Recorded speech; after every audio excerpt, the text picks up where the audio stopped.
YouTube, what's good?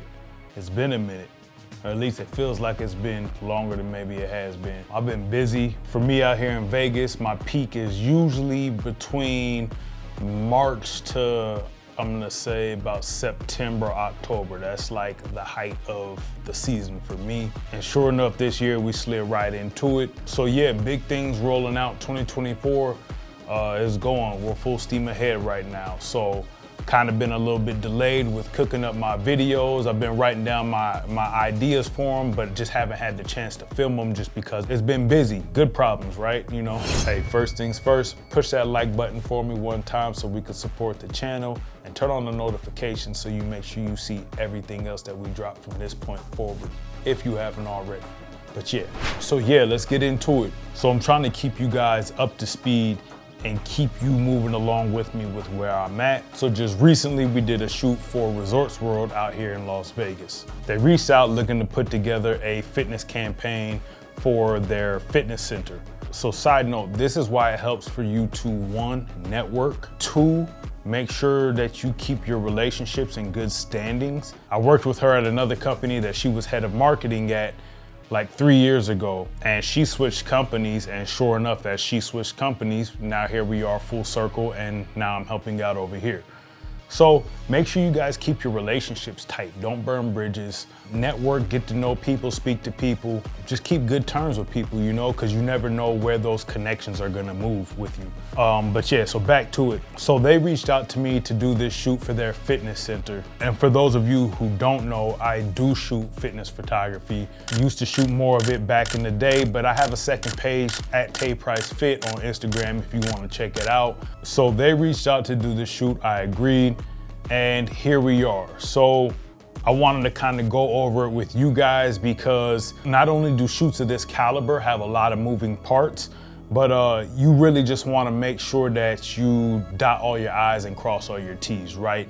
So for anybody that's kind of pushing into this space or looking to push into the space and go from freelancer to working with businesses or shooting campaigns, this video is probably perfect for you. I'm going to kind of brush over it.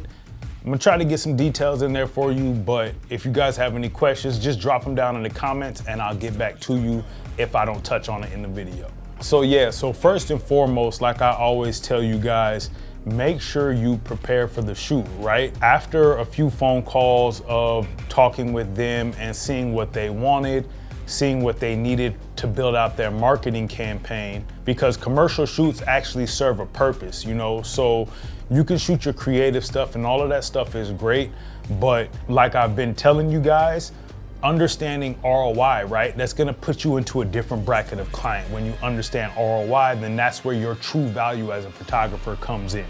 Because doing the creative shoots and shooting with models is great and you'll sharpen your tools, but depending on who you're working for, 9 times out of 10, if you're doing one-offs and just getting hit up from an individual, you're not gonna make that much money. You can make decent money, don't get me wrong. I made good money just doing like one-offs over the years, but there's a big difference between that money that I was making then and the money that I'm making now. We're talking about like double, triple the amount. So is where you wanna be, right? But if you click the video, the 9 times out of 10, you're looking to be in this space or you're already in this space and you're just looking for tips. That being said, these types of shoots are used for marketing campaigns. They're using these to make money. So they're looking for a return on investment, right? So understanding that going into it, you know that they mean business. Everything is everything. So you have to have a plan, right? So after a couple phone calls, going back and forth and seeing what exactly it was that they wanted, I decided to go down to Resorts World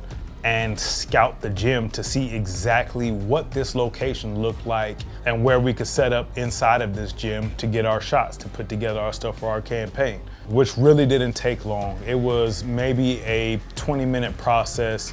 Probably took me longer to drive down there than it did for me to actually go through it. But after walking the gym, I made sure to take some pictures of the spaces that I liked and the spaces that I thought would fit well with the types of images that we needed to capture for them. So for this particular shoot, they booked me for both photo and video. And that's why I tell you guys, learn both because it can open a lot of doors for you, right? And for this shoot, they needed marketing materials for social media. They needed it for their digital displays around the property and also billboards. So that leads us into deliverables. With that, you want to know what exactly it is that they're expecting from you. Now with your planning process, you should know exactly what shots it is that they need. They needed 12 images and they needed 5 reels. So we built the contract around those deliverables. That way we know exactly what the expectations is for this shoot. You never want to go into any shoot without knowing, but especially a commercial shoot where your usage, licensing, and all of that plays a huge role in the pricing and everything that you're doing. And you want to make sure that you meet those expectations. You can always exceed them, but you never want to fall short. Commercial gigs, at minimum, half-day rate. That's a 4-hour time block that you're gonna take off of your schedule specifically for this shoot. You're gonna provide them with the estimate of how much it's gonna cost for you to take care of this shoot. On your estimate, you're gonna be able to show what your creative fee is. That's gonna be what that half-day rate is. You're gonna show equipment rentals. If you have to rent anything for the shoot, you might need more lighting. You may need lenses, you may need a secondary camera. Whatever it may be, you're gonna list that out on the estimate that you send over to them. You might need an assistant. If it's a full day, you might need lunch. You might have to take care of parking. The list can be really long. So you want to prepare an estimate that says exactly what it's going to be and exactly what they're going to get as far as deliverables, and you're going to send that over to them. They're going to approve that. You're going to draw up a contract, send that back, sign, agreed. Now you can move forward. That's the prep work that's going into a commercial shoot. So after scouting the gym, I went back to set up the vision board. You have to have a vision board as well going into these shoots. The last thing you want to do is be guessing around while everybody's on the clock. Like I said, there's a lot of moving parts here. You can have makeup artists on set, you have talent on set, hair artists on set, you might have lighting, gaffers, anything, but everybody's getting paid by the hour essentially. So the last thing you want to be doing is guessing around what's next, what are you gonna do next? You need to have a plan to follow. Now, things don't always go as planned.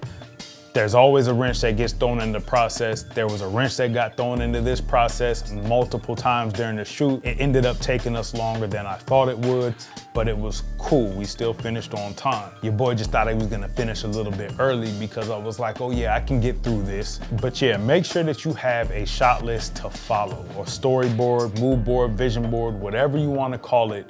You need to have that on hand. So what I did was hire an assistant because I didn't want to be burdened with the task of having to check this sheet between every single shot that I'm doing, when I can just have an assistant, watch what's going on, ask him what do we have next, check it, make sure that we're following our shot list. It's a smooth process. And again, you can just work that into your budget. I worked my assistant into that estimate that I told you guys about.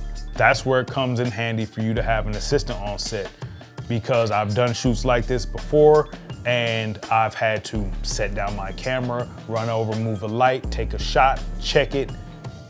If it's not right, you got to do that same process over and over again until it's right, till you get the lighting right, which is a headache, you know? So if you have somebody that can help you, preferably another photographer that understands lighting to some degree, it makes it a whole lot easier. Even adjusting the power, I was able to have my assistant adjust the power so I didn't have to go back there and do it myself. Could tell him, raise it up another stop, take it down. You want to be able to direct your team as well, direct your talent. That shot list is also going to help you with the direction of your models, because you have something to go off of, right? Now you can show them specifically what it is you need.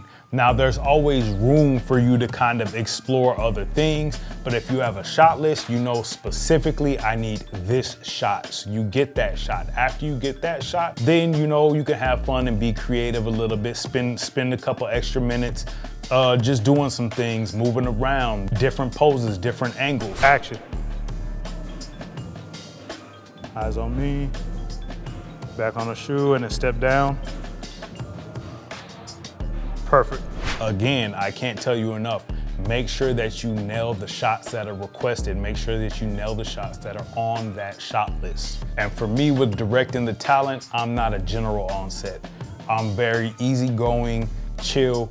We make sure we get things done, but I'm not barking orders, you know? And I'm also not gonna push anybody too far outside of their zone. Let's try to bring them a little wider, like outside the shoulder. Like on those, if you could go a little bit more open, out. Exactly. Just so I can get the camera like right in between. Okay. So first ones are cool, boom, and then open up. Action. Let's go open. Thank you. Perfect. Go ahead and take a break. I can hear the speed down. How the shoulders feeling? So I kind of see where they're at, see how they move, see how they respond to the things that I'm giving them, and then build from there. Simple direction. You don't want to tell them they're doing something wrong, just suggest the things that you would like to see. Can you let your head fall a little bit more? There you go. Go ahead and relax. Anytime that you tell somebody that they're doing them wrong, you're probably gonna rub them the wrong way, one way or another. You might either frustrate them or you might put them into a position where they kind of just clam up, right? They just sit there and wait for you to tell them specifically what to do without moving. So with the directing, it's kind of like you gotta learn how to read people, right? You gotta learn how to read their energy and see how they're responding to it. And you also gotta be able to relay those things to them without sounding like an asshole. So yeah, that's about all we got for this one. Ultimately, I really just wanna show you guys that you can do it too. I started from a freelance position. I am as freelance gets. I was working at FedEx prior to me picking up a camera. And mind you, the longevity of my career has gotten me to where I'm at. It might not take you as long as it took me. But really, I just want to relate to y'all and let y'all know that it's possible to do the things that you dream you can do. When I started, we're talking about 2010, I had just moved out here from California. The apartment I was in, the lease was up with my roommate. He bounced, I had to bounce. I ended up staying at my boy's uncle's spot that had an extra room on his crib. And I remember being up making my business cards and having that vision of this is gonna be a business and I'm trying to do this, I'm trying to do X, Y, and Z. And here we are, 2024, 14 years down the road, and I'm doing exactly what I saw myself doing. Anybody can do it if you put your mind to it. I'm literally self-taught for 90% of the information that I know. So hopefully I'm delivering the information that's gonna help you guys spark some type of inspiration or just push you over that hump, whatever it is. Hopefully I'm providing some type of value to you guys, because ultimately that's all I'm looking to do. That's why I'm giving you the insights as I'm going through them. This is, you guys are getting it as I'm doing. When I do these shoots, I'm coming back and making a video that covers it. So I make sure I get my footage and I come back and give you guys the information pretty much in real time, you know? So if these videos help you guys at all, push the like button, drop a comment. If there's something that you wanna know that I didn't disclose in the video, drop a comment or hit me in the messages on my Instagram @TayPrice. Push the subscribe button so you can know the next time. I have a couple more shoots coming up in the next 3 weeks. They're bigger shoots. I'm gonna cover those as well. I'll be putting up the footage for those as well, so you guys can look for those. Again, these are bigger shoots. They're not just one-offs with models. So if you're looking to go into shooting campaigns or just bigger projects, make sure you guys tune into those. I got some new Send Deposit merch coming for you guys. And that's about it, man. I'm not gonna talk y'all heads off too much more. Make sure you guys subscribe, turn on the notifications. Till the next time, we out.